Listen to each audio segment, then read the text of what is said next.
السلام علیکم ورحمۃ اللہ وبرکاتہ۔ کسی جنگل میں ایک خرگوش کی آسامی نکلی۔ ایک بے روزگار اور حالات کے مارے ریچھ نے بھی اس کے لیے درخواست جمع کرا دی۔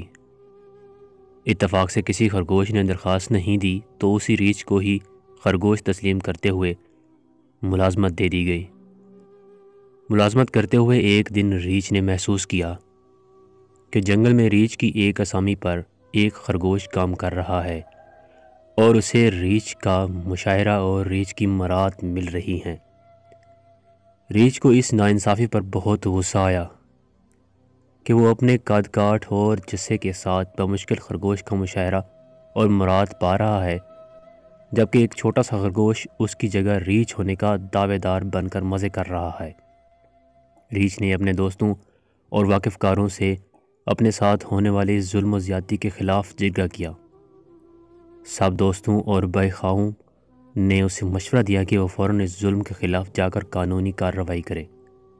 ریچھ نے اسی وقت جنگل کے ڈائریکٹر کے پاس جا کر شکایت کی۔ ڈائریکٹر صاحب کو کچھ نہ سوجی۔ کوئی جواب نہ بن پڑنے پر اس نے شکایت والی فائل جنگل انتظامیہ کو بھجوا دی۔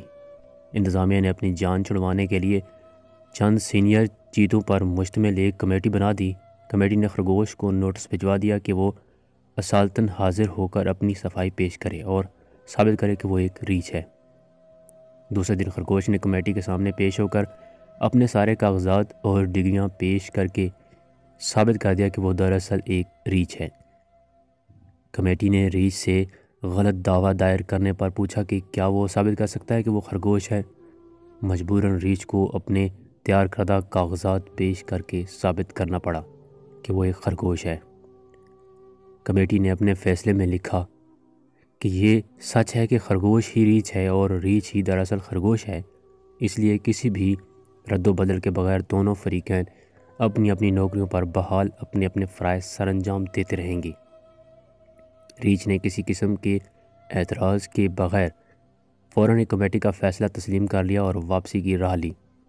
ریچھ کے دوستوں نے کسی چوں چراغ کے بغیر اتنی بزدلی سے فیصلہ تسلیم کرنے کا سبب پوچھا تو ریچھ نے کہا، میں بھلا چیتوں پر مشتمل اس کمیٹی کے خلاف کیسے کوئی بات کر سکتا تھا، اور میں کیوں کر ان کا فیصلہ قبول نہ کرتا، کیونکہ کمیٹی کے سارے چیتے ارکان دراصل گدھے تھے، جبکہ ان کے پاس یہ ثابت کرنے کے لیے کہ وہ چیتے ہیں باقاعدہ ڈگریاں اور کاغذات بھی موجود تھے۔